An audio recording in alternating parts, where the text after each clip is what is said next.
The goal for each and every NFL team every year is simple. Win. Win 17 regular season games, win 3 postseason games after having a first round bye, have a parade, and repeat. But as we know, that's a lot easier said than done, and there's a reason there's only been one undefeated team in the history of the NFL, along with winning the Super Bowl that is.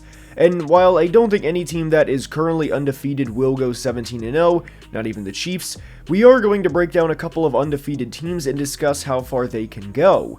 We will break down what's gone right through the first few weeks, what's gone wrong, potential dangers moving forward, and what has to go right for them in order to get to the end goal, which of course is to win a championship. Full transparency, the Chiefs are not in today's video because we can all acknowledge that they have the talent to win a Super Bowl, and I wanted to feature other teams that have started out with a couple of wins rather than discussing the back-to-back champions because nobody would be surprised if they three-peat. So with that preface out of the way, let's dive right in. And we are starting today's video by breaking down the Pittsburgh Steelers. The Steelers are 2-0 after defeating the Falcons in Week 1 and the Broncos in Week 2 with scores of 18-10 and 13-6. The big thing with the Steelers entering the 2024 season was how are they going to be able to consistently put up points, and how are they going to be able to hang with the big dogs in the conference that have quarterbacks like the Mahomes, the Allens, the Strouds, and even in the division, the Burrows and Lamars. And through 2 weeks, those questions have not been answered. Sure, it's nice to start out 2-0, and it's nice to have a full game division lead after 2 weeks, as the only other team in the division to win a game so far was when Cleveland beat Jacksonville in Week 2. But the real test for the Steelers is going to happen in the next few weeks as they play the Chargers, Colts, Cowboys, and Raiders, and if the Steelers have any intention of making it past the wildcard round in 2024 and winning a playoff game for the first time since 2016, then they are going to have to start out the year with a very good record, similar to how they did back in 2020. They started out the 2020 season with an 11-0 record, and ultimately it didn't matter, but the Steelers' schedule after their Week 9 bye is incredibly tough, and that's why we go back to them starting out with a very good record. They do not play a division opponent until Week 11, and starting in Week 11, they play 4 straight division games, and the only remaining 2 non-division games they have from Week 11 on are at Philly in Week 15 and home against the Chiefs on Christmas Day. And if the magical number is 10 for the Steelers to get to the postseason, believe it or not, I don't think it's unreasonable for them. Granted, I do think this is a very flawed team, and I think this team has serious limitations moving forward, but the one thing they have done so well through the first 2 weeks is protect the football. The standard is the standard is a phrase often heard from head coach Mike Tomlin, and while the standard may not be 26th in points per game and 30th in yards through the first 2 weeks offensively, the standard is absolutely not committing turnovers while ranking second in the league in turnovers forced. Justin Fields hasn't played bad through 2 weeks, but he certainly hasn't been great either. And we know Justin Fields didn't work out in Chicago, but he has the opportunity to work out in Pittsburgh if we can see just a little more. The big thing with Justin Fields is he doesn't have to be an elite quarterback for this team to go far. They just need a little more than the 273 passing yards we've seen from him in the first few weeks, and they just need a little more than a 270 total yard team performance in Week 1 and a 251 total yard team performance in Week 2. And this isn't just a Justin Fields comment either, as the same applies to Najee Harris and Jaylen Warren.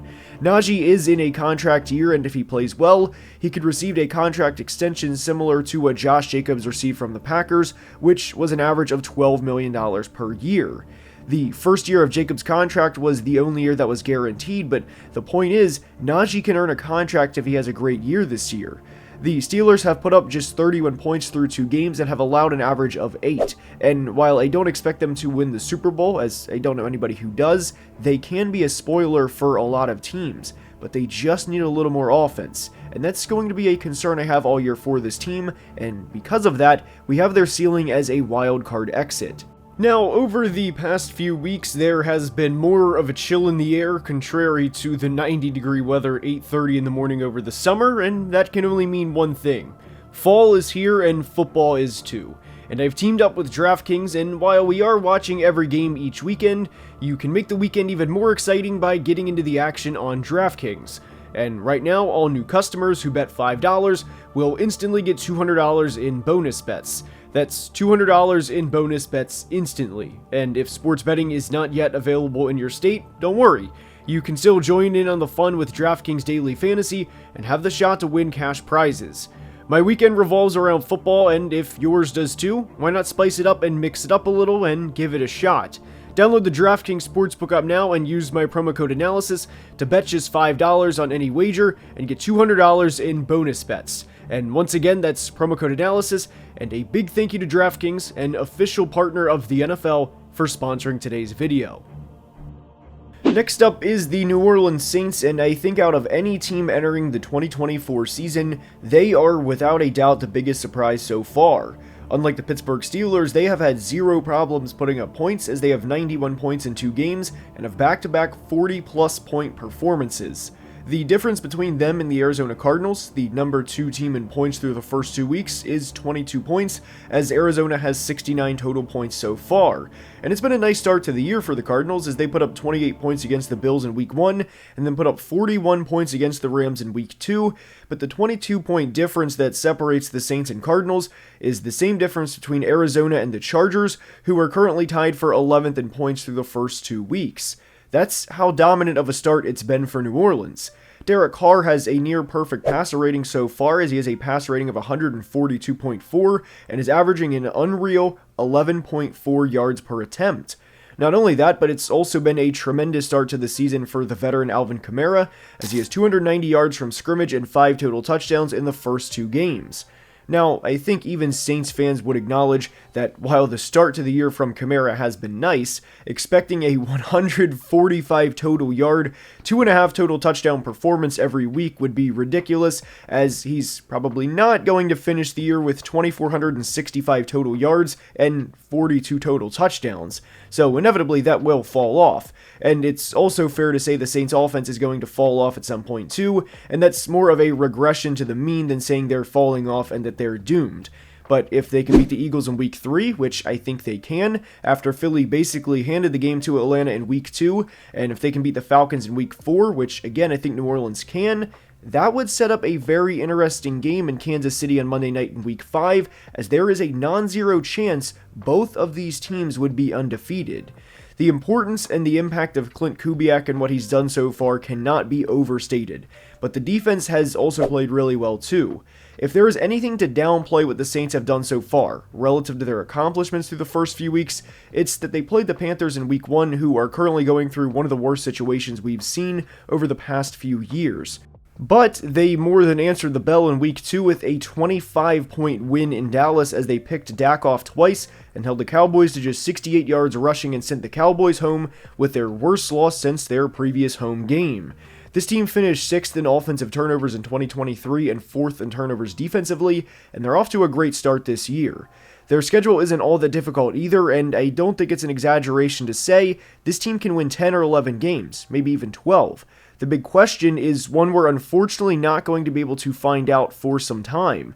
They play the Chiefs in Week 5, go to Green Bay in Week 16, and go to Tampa in Week 18. And the big question is, how are the Saints going to play when it matters? This team has had a great start, but I think their ceiling at the moment is a divisional round exit.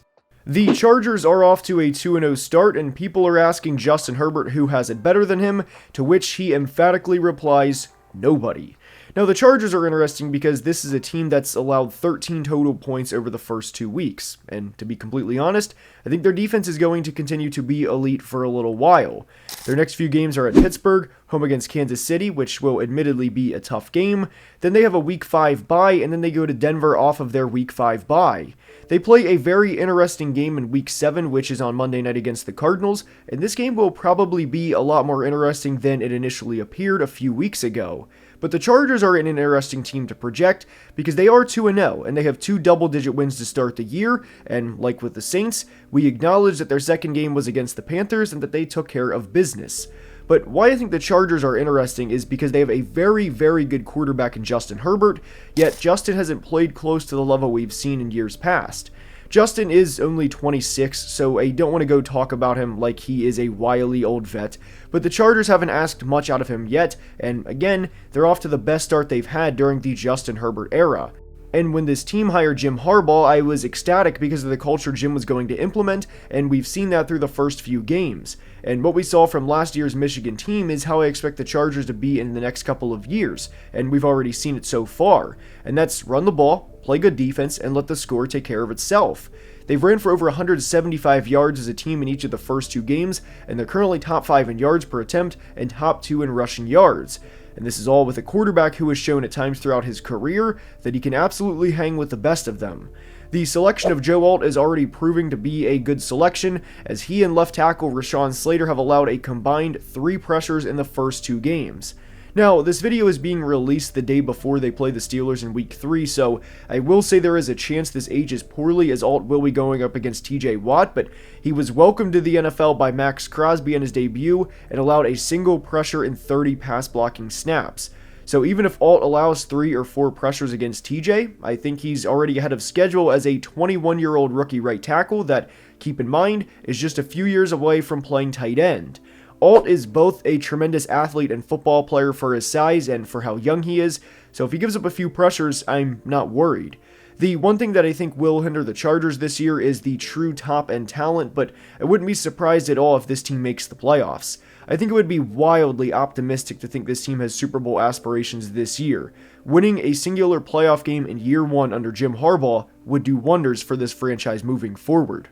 Now, for the Minnesota Vikings, this is a tricky one. For those who may not know, I am a Minnesota Vikings fan, and after the first 2 games of seeing Sam Darnold play a quarterback, I don't think it's just a Super Bowl. I think it might be a dynasty in the making. I mean, you guys saw the 97-yard touchdown. You saw the big 40-plus yard play in Week 1 to Justin Jefferson.